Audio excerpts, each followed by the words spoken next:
ഫ്രാൻസിന്റെ മലഞ്ചെരുവുകൾക്കപ്പുറം എപ്പോഴും മഞ്ഞുമൂടിക്കിടക്കുന്ന ഒരു പുരാതന പ്രദേശമുണ്ടായിരുന്നു. അതിനു നടുവിലാണ് വാൽദർ എന്ന ചെറിയ ഗ്രാമം സ്ഥിതി ചെയ്തിരുന്നത്. ആ ഗ്രാമത്തെക്കുറിച്ച് പുറം ലോകത്ത് വിചിത്രമായൊരു കഥ പ്രചരിച്ചിരുന്നു. അവിടെ പകൽ സൂര്യനുണ്ടാകും, പക്ഷേ ഒന്നിനും നിഴലുണ്ടാകില്ല. ആദ്യം കേൾക്കുന്നവർ അതൊരു കെട്ടുകഥയായി തള്ളിക്കളഞ്ഞു. എന്നാൽ കൗതുകം മൂത്ത് അങ്ങോട്ടു പോയവരാരും പിന്നീട് മടങ്ങിവന്നതുമില്ല.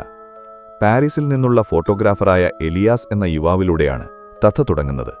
വിജനമായ സ്ഥലങ്ങളും നിഗൂഢത നിറഞ്ഞ പ്രദേശങ്ങളും തേടിപ്പിടിച്ച് ചിത്രങ്ങളെടുക്കുകയായിരുന്നു അവന്റെ വിനോദം. ഒരു ദിവസം അവനൊരു പഴയ കത്ത് ലഭിച്ചു. അതിൽ ഇങ്ങനെ കുറിച്ചിട്ടുണ്ടായിരുന്നു: വെളിച്ചം പോലും ഭയപ്പെടുന്ന ആ പ്രദേശം കാണണമെന്നുണ്ടെങ്കിൽ വാൽദറിലേക്ക് വരൂ. ആരാണതയച്ചതെന്ന് കത്തിലുണ്ടായിരുന്നില്ല. എങ്കിലും ജിജ്ഞാസയടക്കാനാവാതെ എലിയാസ് ആ ഗ്രാമം ലക്ഷ്യമാക്കി യാത്ര തിരിച്ചു. ഒരു വൈകുന്നേരം 5 മണിയോടെ അവൻ വാൽദറിലെത്തി. കനത്ത മഞ്ഞിൽ മുങ്ങിപ്പൊതിഞ്ഞു കിടക്കുകയായിരുന്നു ആ പ്രദേശം.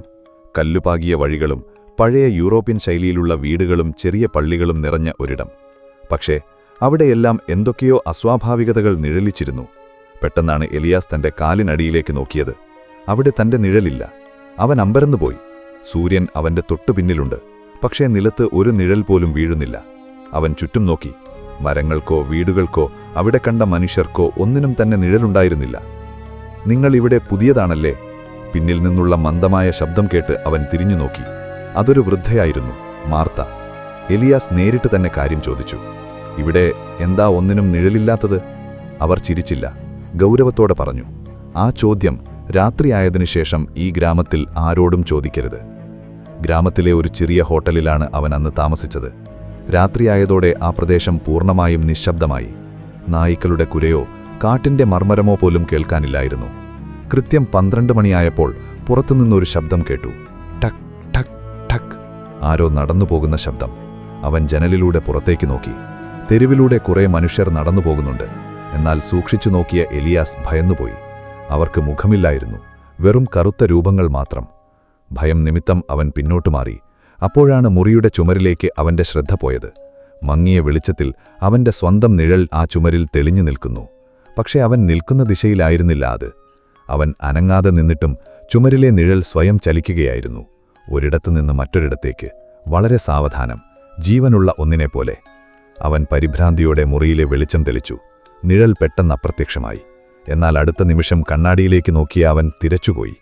തന്റെ പ്രതിബിംബത്തിനു പിന്നാലായി കറുത്ത കണ്ണുകളും വികൃതമായ മുഖവുമുള്ള മറ്റാരോ നിൽക്കുന്നു. അടുത്ത ദിവസം രാവിലെ അവൻ ഗ്രാമവാസികളോട് ഇതിനെക്കുറിച്ച് ചോദിച്ചെങ്കിലും ആരും ഒന്നും സംസാരിക്കാൻ തയ്യാറായില്ല.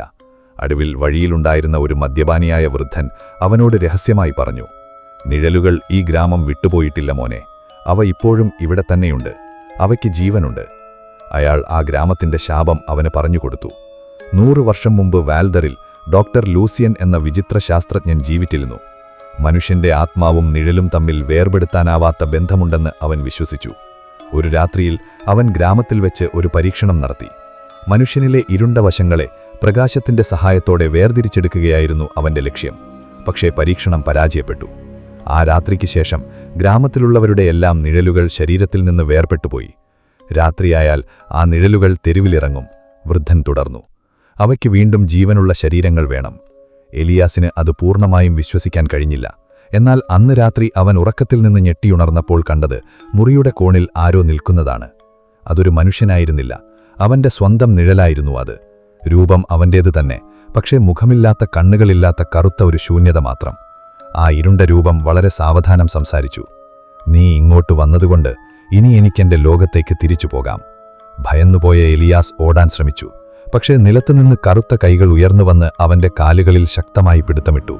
ചുമരുകളിൽ നിന്നും കട്ടിലിനടിയിൽ നിന്നും ജനലിലൂടെ 100 കണക്കിന് നിഴലുകൾ മുറിക്കുള്ളിലേക്ക് ഇരച്ചുകയറി അവനെ വിഴുങ്ങി. അടുത്ത ദിവസം രാവിലെ വാൽദർ ഗ്രാമം പതിവ് പോലെ ശാന്തമായിരുന്നു. മഞ്ഞും നിശബ്ദതയും നിറഞ്ഞ വഴികൾ. പെട്ടെന്നാണ് ഹോട്ടലുടമ ആ കാഴ്ച ശ്രദ്ധിച്ചത്. ഗ്രാമത്തിലെ കവലയിലൂടെ ഒരു പുതിയ മനുഷ്യൻ നടന്നുപോകുന്നു. അത് എലിയാസായിരുന്നു. എന്നാൽ ഒരു വ്യത്യാസമുണ്ടായിരുന്നു. ഗ്രാമത്തിൽ ആദ്യമായി അവന്റെ പിന്നിൽ വ്യക്തമായൊരു നിഴൽ കാണാമായിരുന്നു. പക്ഷേ നടന്നുപോകുന്ന എലിയാസിന്റെ കാലുകൾ നിലത്ത് തൊടുന്നില്ലായിരുന്നു.